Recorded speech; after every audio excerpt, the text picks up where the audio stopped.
So nagpapasalamat din ako sa Bastana dahil ngayon nakita ko na yung pinaghirapan ko. Yes.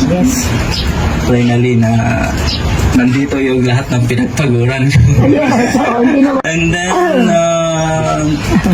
minsan di ako nakakapunta dito pag kailangan kami o ganyan kasi busy kami sa business namin. So ngayon sinarado talaga namin. Para makapunta kami dito. So thank you very much sa Bastana and sa inyong lahat na naghirap dahil dito sa bahay namin. Maraming salamat. Three, what's the name you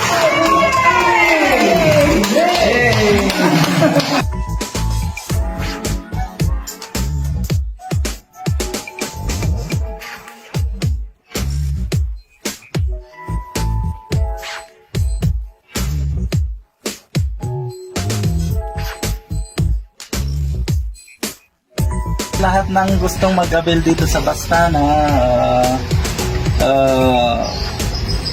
punta lang kayo dito dahil friendly yung mga staff nila dito, tapos ina-assist kayo na mabuti at